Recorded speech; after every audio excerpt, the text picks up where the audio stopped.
不用害怕，他们不会真的伤害你们，他们只会阻止一切想要靠近这柄剑的人。白灵岩，你到底想干什么？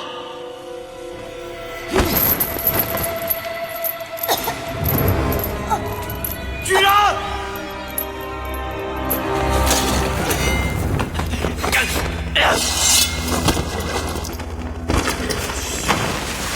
稍安勿躁，很快你们就能见证东路最大的秘密和荣耀。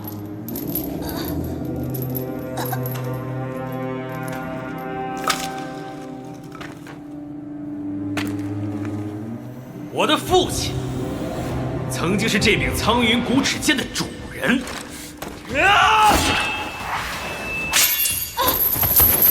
而当他死了，这柄剑中封印的灵魂就开始吞噬着每一个想要靠近他的，直到他新的主人出现。我的父亲，他用自己的身体作为祭器，封印着这把至圣至邪的剑。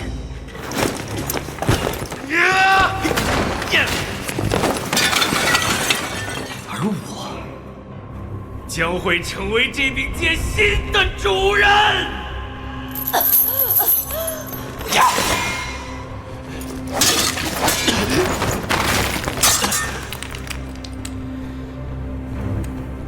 父亲，可以把剑给我了。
那是剑中灵魂的咆哮，每一个新剑主都要经历这一步。但是此刻你有剑的保护，不要害怕，去吧。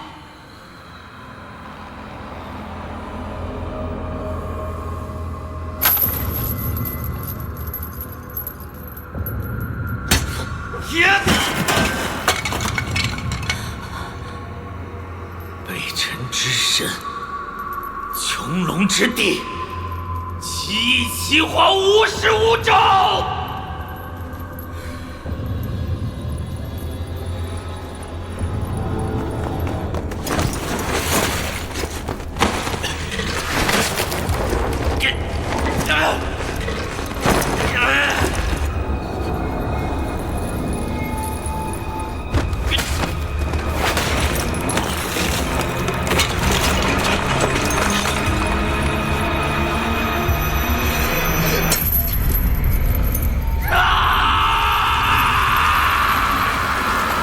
姐，你们没事吧？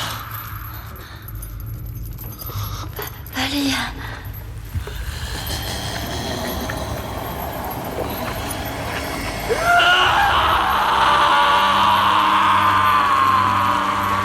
你看他眼睛，不好，白灵要被那剑给腐蚀了。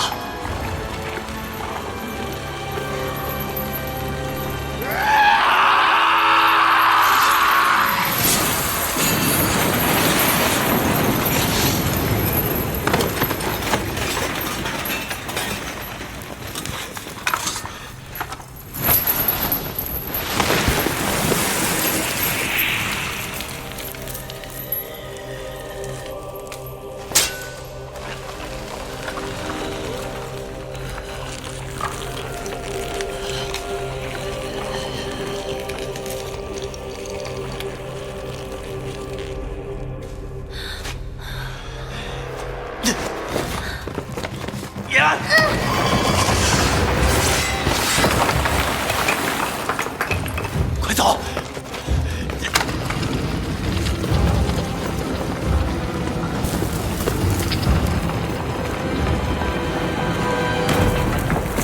我继承了父亲的光荣，但我更继承了父亲的仇恨。我父亲是天驱的大宗主，可最后杀了他的也是天驱。你们都有天驱的武器，那你们就是和天驱有关。今天，你们就将成为我复仇路上的第一份祭品。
苏上公，灵儿，放下那柄剑。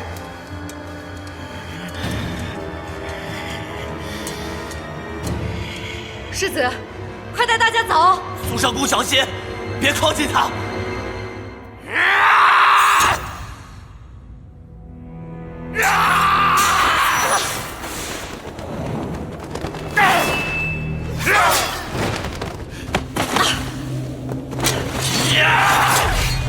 世子，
握住它，它属于你。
父亲，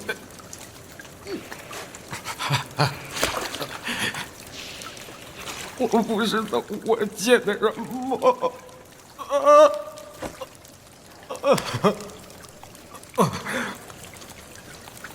你告诉我，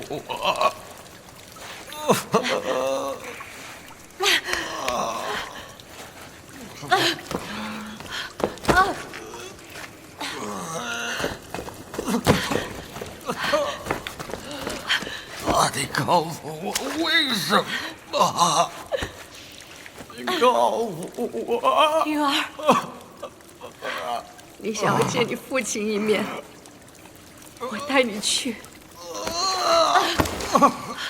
云儿，这是我能为你做的最后一件事。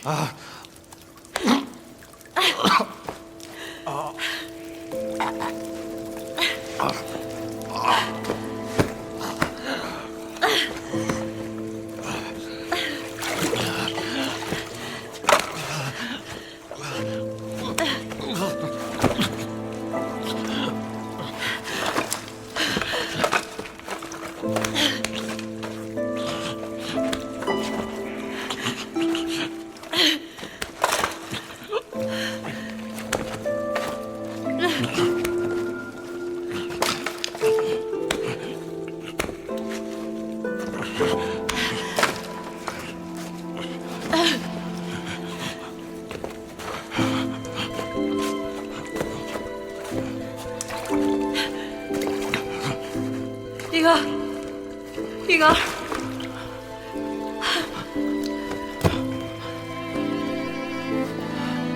云儿，没事儿，没事儿，我在呢。云儿，云儿，云儿，云儿，别害怕，别害怕，云儿，别害怕，我在呢。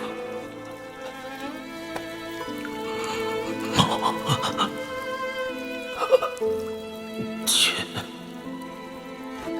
云儿，云儿，云儿。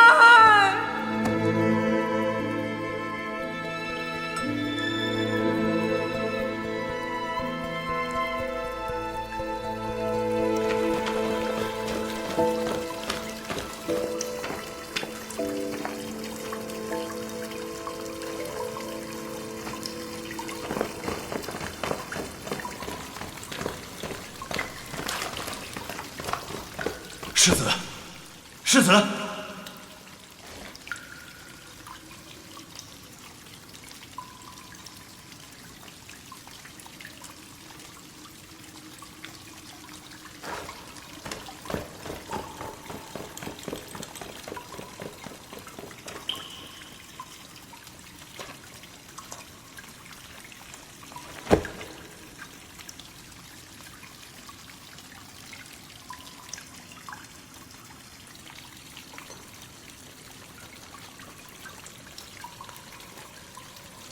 铁甲依然在。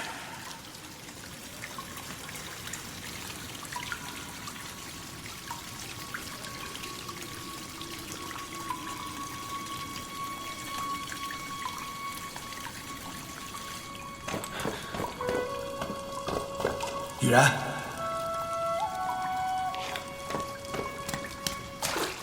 吉野，吉野。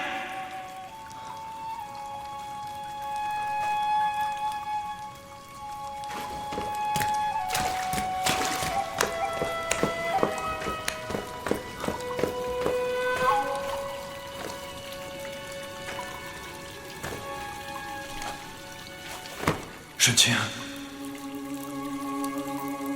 沈清，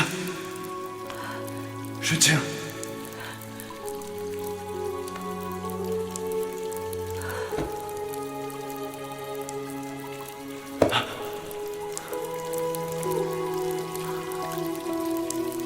谢将军，能再见到你，真好。我以为我此生再也见不到你了。我这就带你走。我们离开下堂，找一个没有人认识我们的地方。我们再也不回来了。谢将军，你走吧，你走。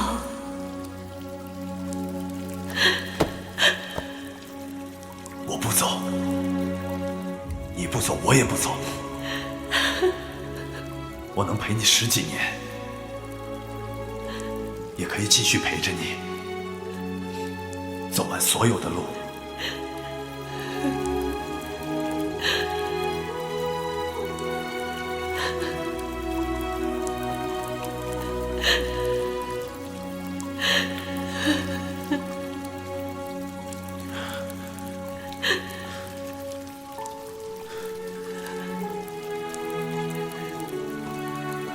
谢将军，我跟你走，我跟你走。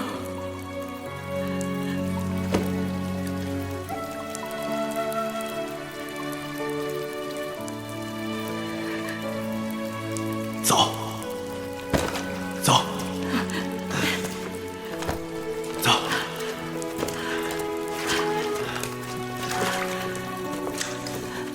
谢将军。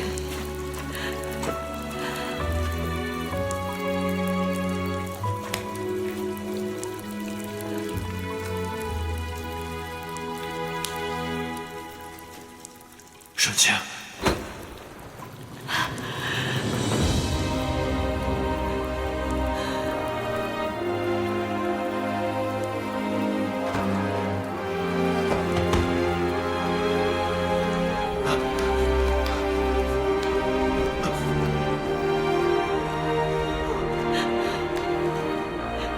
谢将军，我心里有过你。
方才我又去查看了一番，祖陵已全然被毁，3个孩子他们性命无虞，我已经差人送他们回宫去了。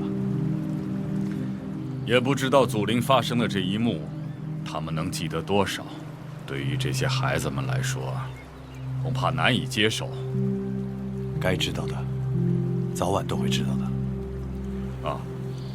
我想圣剑放在这儿实在是太过危险，我暂时保管。过2天我来找你商议。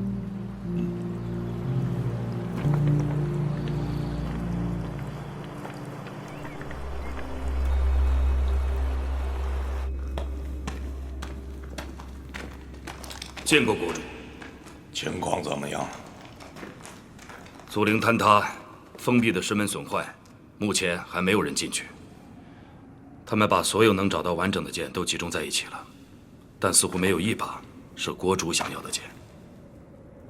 将军事务繁忙，这里就由我来陪着国主吧。是。祖陵的事儿，只能留在祖陵里，明白吗？臣明白。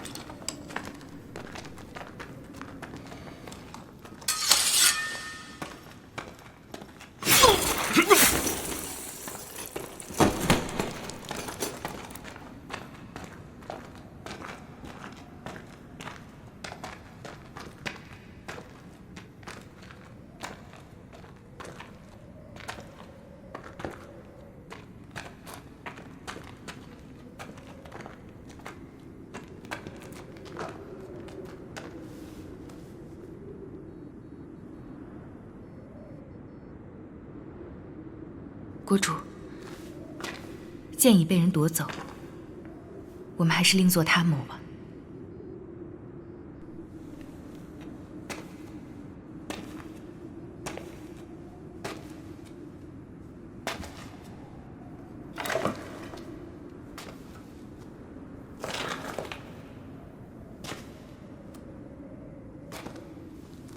多年以前，我还是个不得志的王子，你还是个复国无望的谋士的时候，我们知道了这把剑的秘密，觉得这是个机会。为了得到这把剑，我不惜出卖了幽城集的行踪。现在这剑和天下要离我远去了吗？国主，多少人筹谋天下，用的是一生的时间，我们只是浪费了13年，还有机会。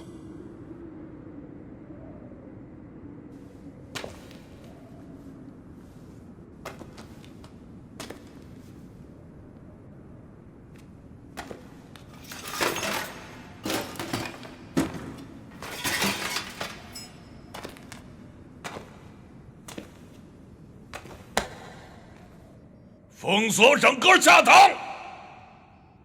绝不能让这把剑离开我的国境。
依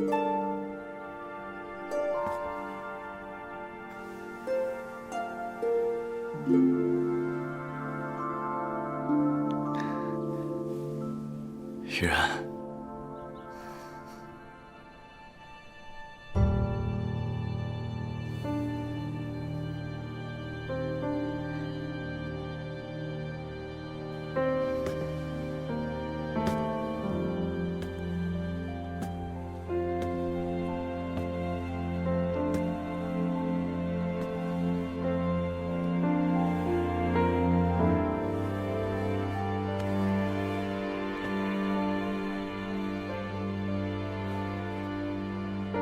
人死不能复生，这世界上本来就是有多少快乐，就会有多少悲伤。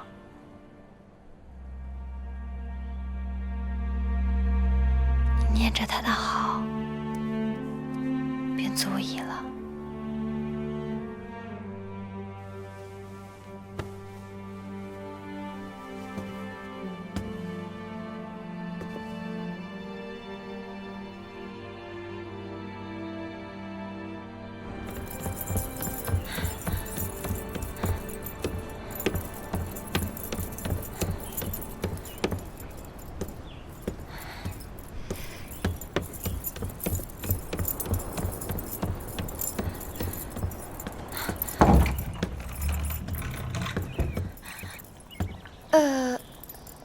姑姑，又去哪儿玩了？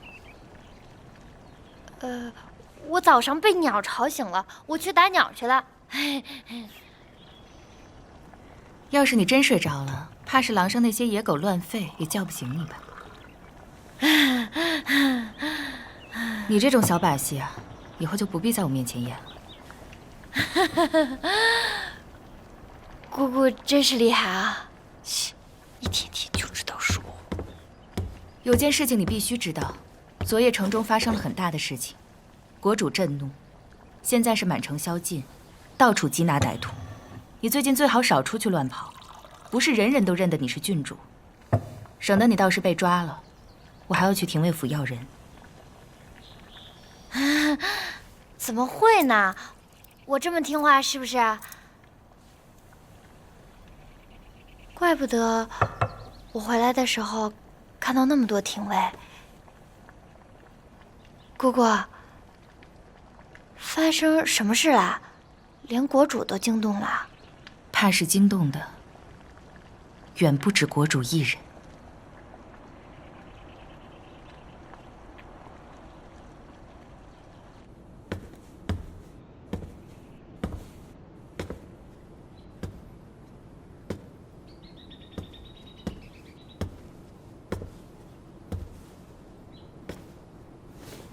西将军，找我有事？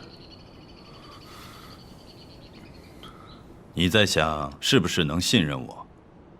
你们三个有一个共同的小秘密，你们在祖陵里找到一把邪祟的重剑，后来你们又把那把剑遗失在祖陵里，祖陵又被水淹了。你想问我，为什么百里隐拿起那把剑会变得疯狂，而世子不会？西切尔根杜拉贡是他的河洛名字，意思是地狱的噬魂龙之剑，我们叫它苍云古齿。对于我们天驱武士而言，是无上的圣器，只有历代大宗主才有资格持有这件武器。对于天驱武士，有至高的象征，地位还在你的猛虎象牙枪之上。你是一个天驱武士，孩子。在你心里，天驱武士是不是应该永远提着一杆枪，冲在队伍的最前方？不应该是我这种懒散的人，对吧？我知道你是天驱的后人，你身上还藏有一个天驱的指套。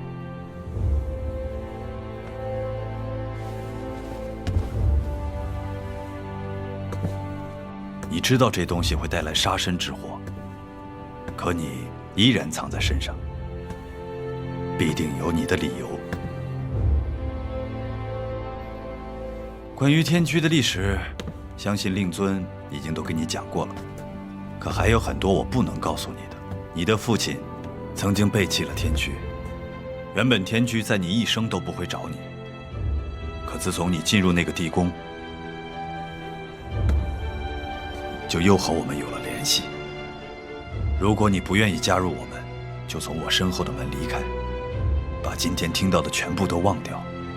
我相信你不会出卖我们，但如果你愿意加入我们，就要背负巨大的责任，一生都很艰难。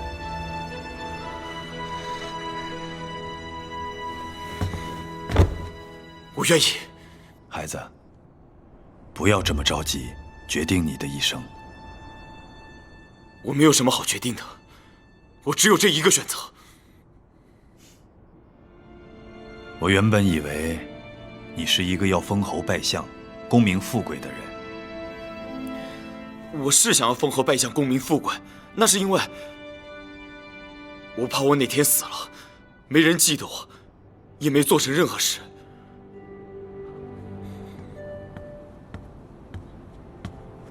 将军，世子到了。起来，带你们去个地方。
我叫易天瞻，最后一个在世的铁皇。铁甲依然在。铁甲依然在。请起。那么，铁皇就是新的建主？建主不是我。我只是代表着他放出了鹰灰，想和诸位见面，13年了。如今有人重新成为天驱的大宗主，难道诸位还不想重新站在鹰旗之下吗？13年了，我每个夜晚都要枕着兵器才能入睡，总是担心黑暗中有人向我拔刀。难道铁皇真打算狙击我们，冒着叛逆之名吗？所以，你就失去了勇气，对吗？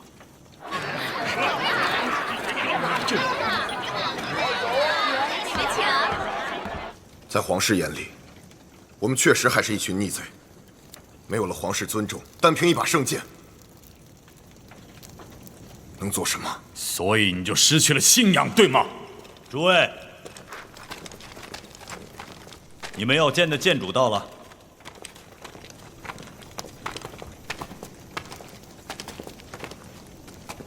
原来拔出圣剑的就是万里宗主西衍，西大将军。西衍惭愧，拔出圣剑的是我身边的这位少年，青阳世子吕归尘。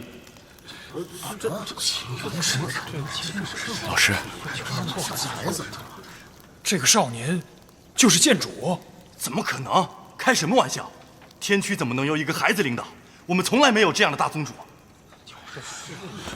诸位，西将军和铁皇大人是我等的楷模，但是宗主之事事关重大。如果真是这个少年拔出的圣剑，那就还请在我辈面前显示一二。是，没错。诸位，剑是我拔出来的，可那确实是个意外。归臣没能力做天驱的大宗主。天驱数百年来就是为了抵御北路人的进攻而战斗，怎么能让一个北路人做我们的大宗主呢？世子可是北路人，世子既然不愿拔剑，我便不勉强。可是各位，圣剑既然选择了这位少年，那他必定有绝大的勇气，还有坚定的内心，那就有可能能挽救天驱。那也不行。若是有一天北路入侵此地，他要如何选择呀？对啊，对，怎么选择？他因为此心必异，完全抗议！北路人，这个少年绝对能当咱们宗主。不行，没错。诸位听我说两句。我想大家心里都很清楚，如今的天驱，再也经不起任何的动荡和分裂。铁皇大人，这些年以来，一直在收拢余晖，寻找圣剑，付出了常人无法想象的代价。到底是为什么？就是为了能让天驱生生不息，重整乱世。没错，圣剑选择了这位少年，我们谁都没有想到。可是大家想一想，我们既然都不惜牺牲生命，为了能让天驱的责任代代相传，那为什么不给我们自己还有这位少年更多的时间呢？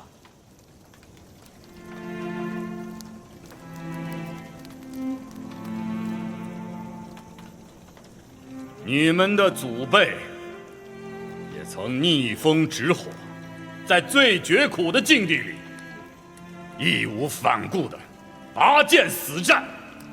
是的，他们的躯体早已灰飞烟灭，但在我的心里，他们从来都不曾死去，因为他们的血脉依然在你们的躯体里奔涌不息。剑既然已经拔出，那阴旗就必将重新竖起。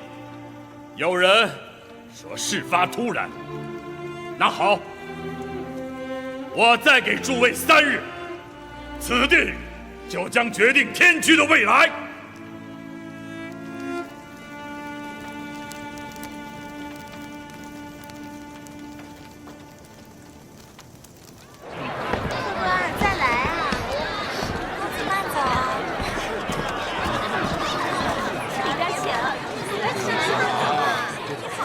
老师，我来。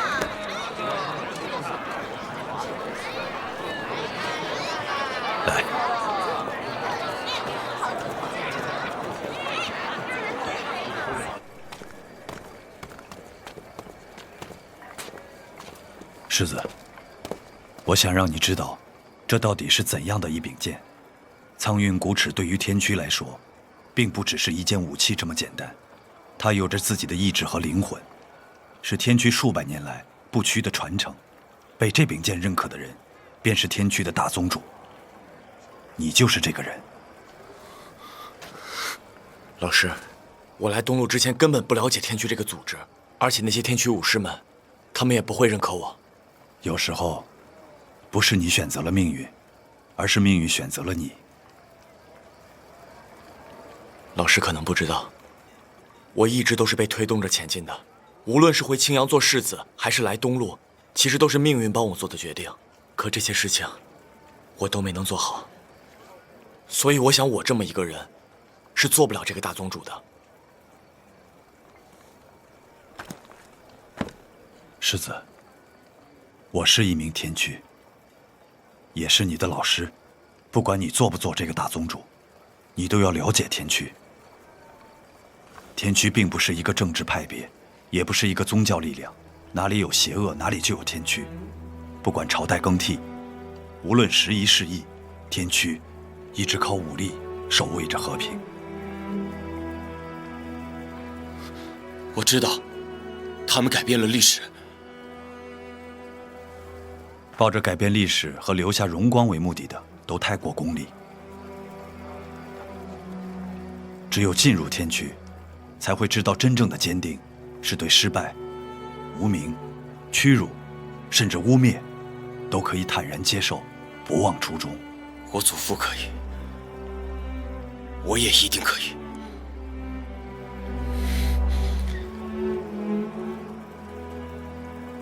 这柄剑，也许根本就不应该存活在世上。它的出现是血凝成的，两侧的剑锋太过锋利，也许会伤到自己。但最强的武器，宁愿握在自己手里，也不能被敌人夺走。世子，无论你做怎样的选择，我都不会强迫你，因为加入天驱，就意味着永远告别安逸。是啊，苏老，无论你怎么选择，你都不要恐惧。这个世上没有什么解决不了的事情，就是有，我也一定会帮你一起解决。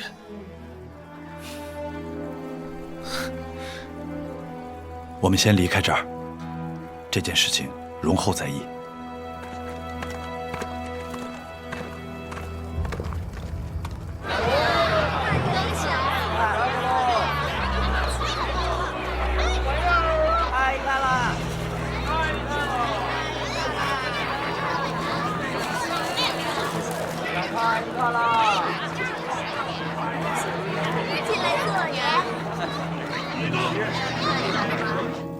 宫外都传说，天驱最后的铁皇要回来了。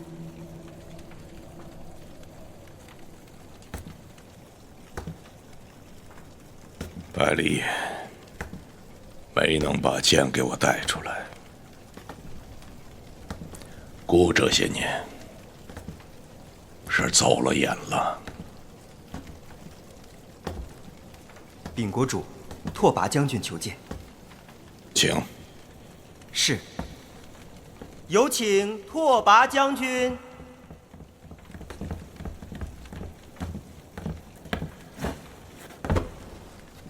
叩见国主。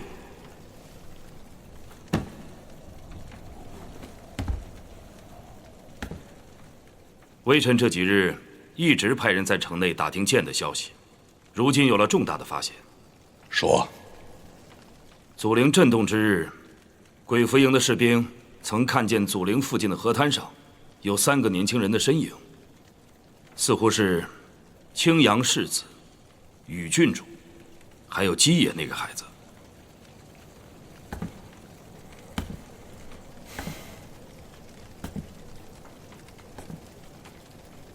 青阳世子是，但具体是何人拔的剑，就无从得知了。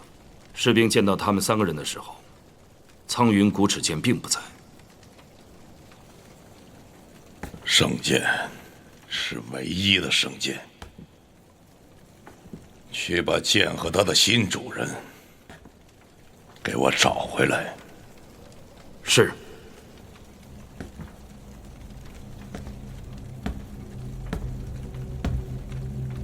南怀城中一直有残余的天驱在活动，苍云古齿剑出世，他们不可能无动于衷。是否趁这个机会将他们一网打尽？将军有什么计划？那个叫基野的孩子，应该能派上用场。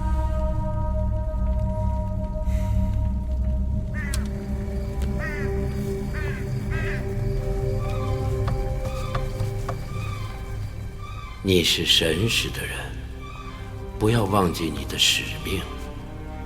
青铜之血在世而生，已是神使选中的人。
世子在这样的年纪，就成为了天驱武士团的大宗主，真是令人佩服啊！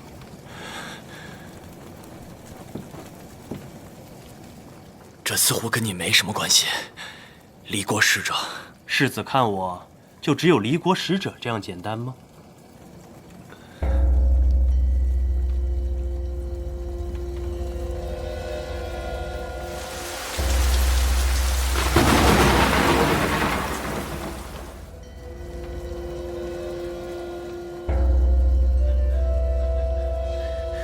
你跟那些赤牙是一样的东西。一样，也不一样。苍云古齿剑居然选择了一位北路人，而非天驱武士作为他的主人，真是令人啧啧称奇呀！世子体虚乏力，喝杯茶，应该会好很多。请。亲姐姐，世子想要摆脱藩篱，但却连一盏茶汤所带来的困扰都无法解脱啊！你对我做了什么？我没有对你做什么，因为世子的一位故人，请我务必照顾世子。你不用跟我假惺惺的，就是你们杀了苏玛，我们注定是敌人。那是个意外。我相信世子的一生中，难道就没有发生过这样的意外吗？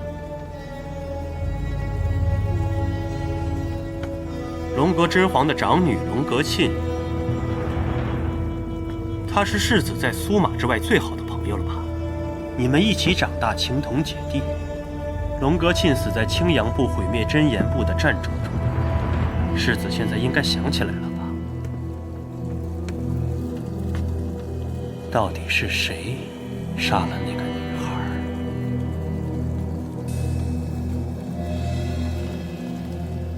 你什么意思？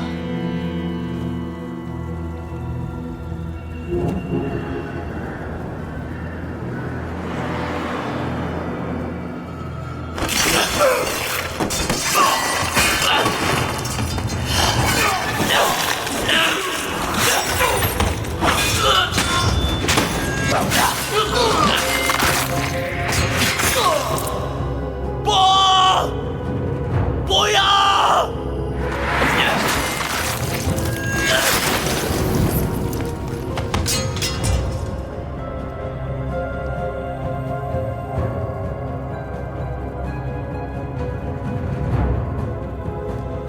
叔叔，什么事啊？慌里慌张。世子出事了，侄儿亲眼看见骆子嫣劫持了世子。什么时候？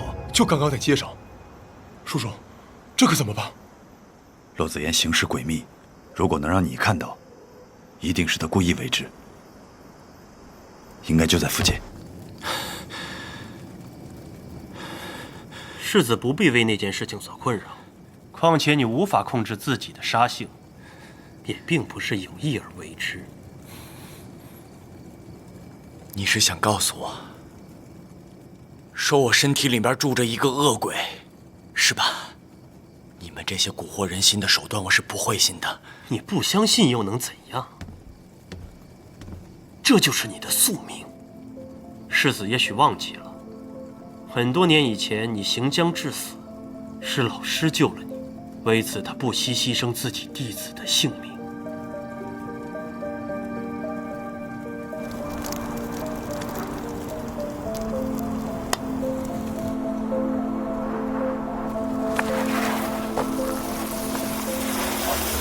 世子是个生性慈柔的人，可维系你的性命却要牺牲别人的性命，在世子眼中，你自己与我们这些杀人魔又有什么区别？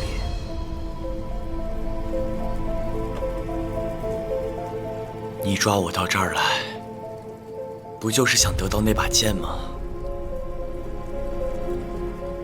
剑不在我身上，我也不会把剑交到你手里。若没有握剑的人，再好的剑也是锈铜烂铁。那你到底想干什么？我想要的很简单，想要你知道自己是个什么样的人，然后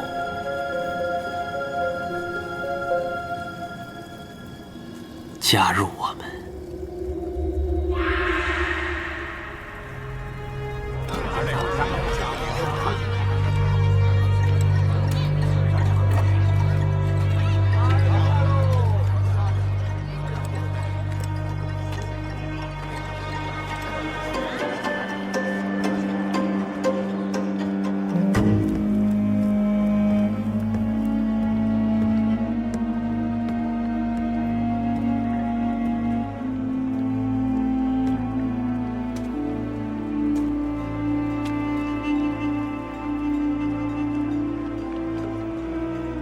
西将军，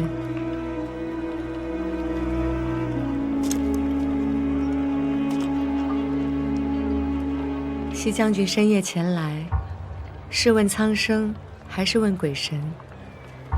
顺清，真的是你吗？这身紫色衣裙，将军还见别人穿过吗？这紫色，倒是让我想起了将军府上花开满堂的紫菱秋。如今花期不在了，可我又出现在了将军身旁。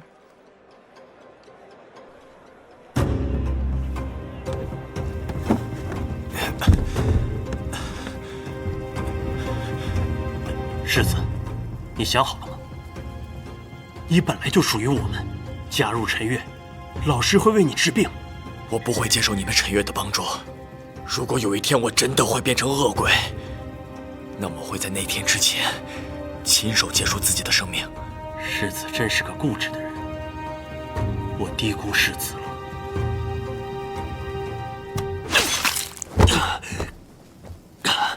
你为什么要这么做？不管你是真的也好，假的也罢，能再见你一面，和你说几句话，我就心满意足。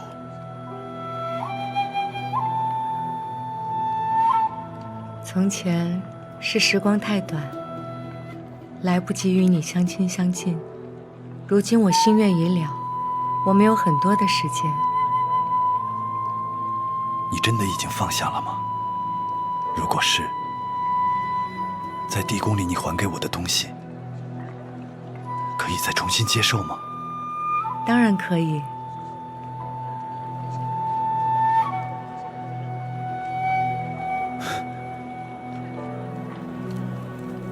这个答案，我曾经辗转反侧，期待过多少个日夜。没想到从一个幻象里这么轻易地脱口而出。将军不相信我吗？如果他能够这么轻易地放弃自己的选择，我怎么会这么多年求而不得？你空有他的一副皮囊，却不及他的柔韧与坚定之万一。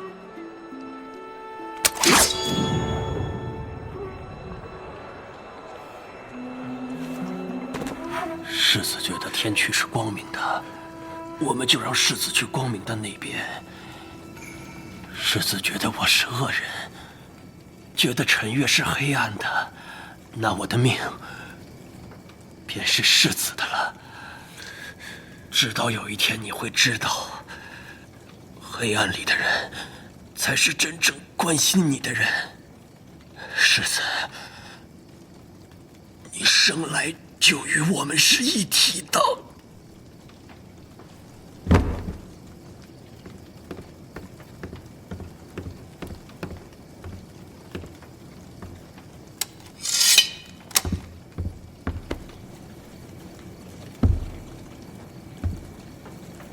陈月的术士没有对你不利吧？我没事儿，让老师担心了。走。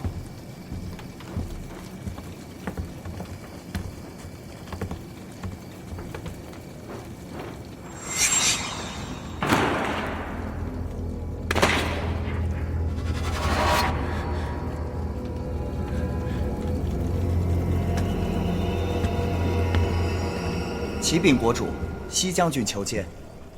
请。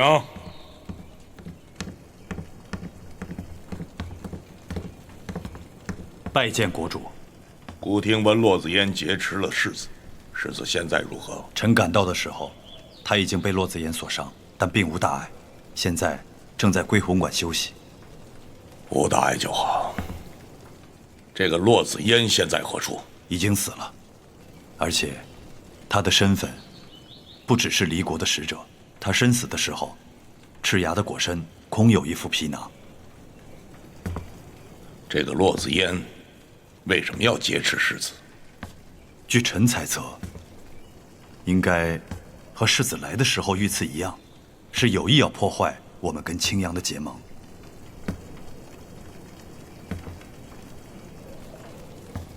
西将军，祖陵震动跟骆子嫣劫持世子之事是否有关系呢？臣不知，臣没有去过祖陵，不敢妄加猜测。西将军，替我照看好世子，不能再出任何差错。是。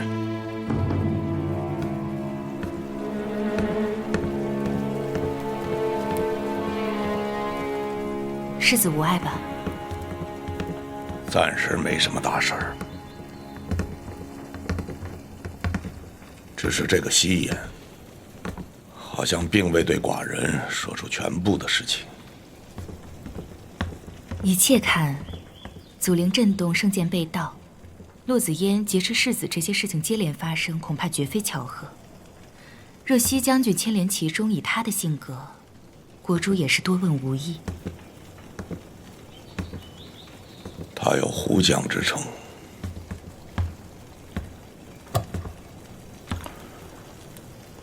现在正是寡人用人之际，只要他能为我所用便是。还有一事，国师要早做准备。国主请讲。世子和郡主的婚约要尽早操办了。如今是非常时期，是否应该再择佳期？燕儿去了，下堂群狼环伺，寡人需要一个能手握刀剑的人。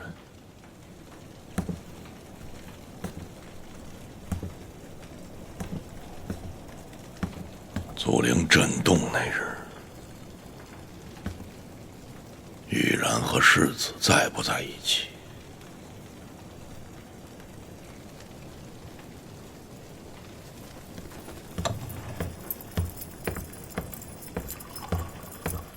姑姑叫我来，有什么事儿啊？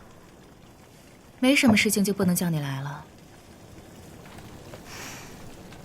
最近宫外可不太平，你现在已经是与郡主了，要处处小心才是。郡不郡主的，和我出宫有什么关系啊？我又不会把郡主二字贴在脑门上，出去招摇过市。有逆贼闯入百里家祖陵一事，你可知晓啊？这都闹得满城风雨了，我要是说我不知道，姑姑你信吗？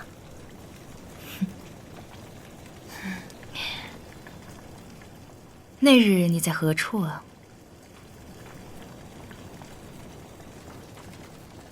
我，这都多久以前的事儿了，我哪还记得啊？我想想啊，我那天去干嘛来着？我想想啊，我那天干嘛去了来着？啊，我想到了，我那天去了紫良街那个小酒馆，我还去了水上市场的那个首饰店。对，我还划船了，我还去撞钟了。那日世子是否和你在一起？我们是好朋友，当然在一起了。那你可真粗心，好朋友失踪了你也不知情啊？阿苏勒失踪了，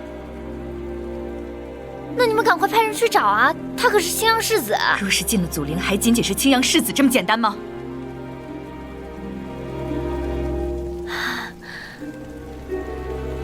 姑姑在说什么呀？我听不懂。前日在南怀城中出现的巨幅标记，你可见过？没有啊。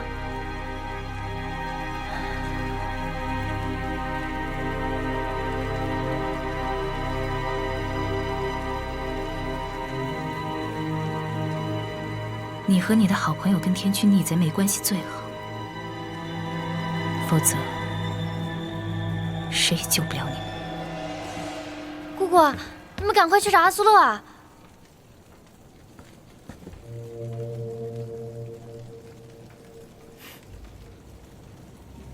他已回宫了，无碍了。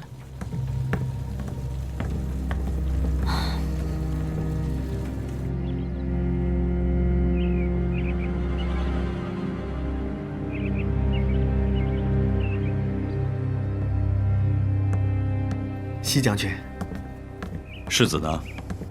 回西将军，世子自从回来便一直待在里面。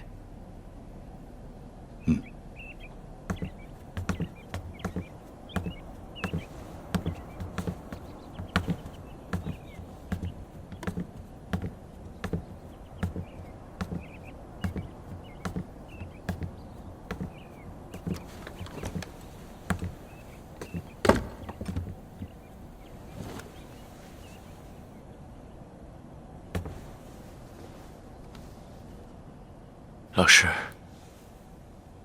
世子似乎心情欠佳。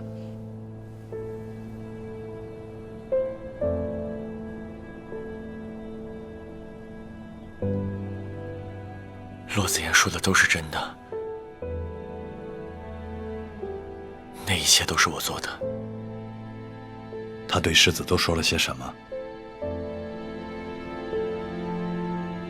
他给我看了一个很久以前的真相，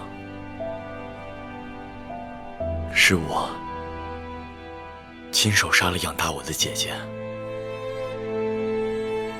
那是我最亲近的人。世子不要忘了，骆子言是陈月，他只想得到他想要的，这并不一定就是真相。我就看着他死在我眼前，他就那么微笑着看着我，慢慢闭上了眼睛。如果这就是真相呢？世子愿意相信的，就是真相。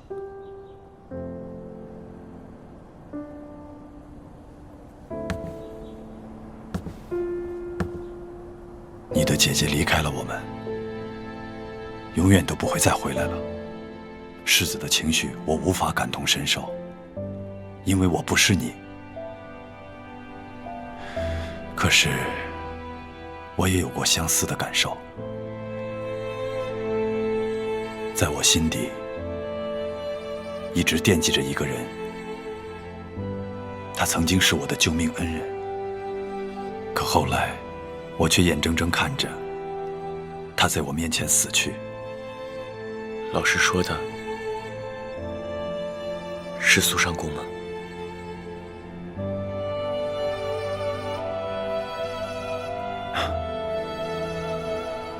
不管是谁，都只能陪我们走一段路，剩下的路不管再难，终归要自己走下去。所以世子，每个人都有过去，可你不能让消极的情绪吞噬你。陈月最邪恶的本事就是发现你内心的痛苦与恐惧，并且诱导你沉溺其中。我想给世子讲个故事。许久未进食了吧？今日不必行师徒之礼，你一边吃，我一边讲。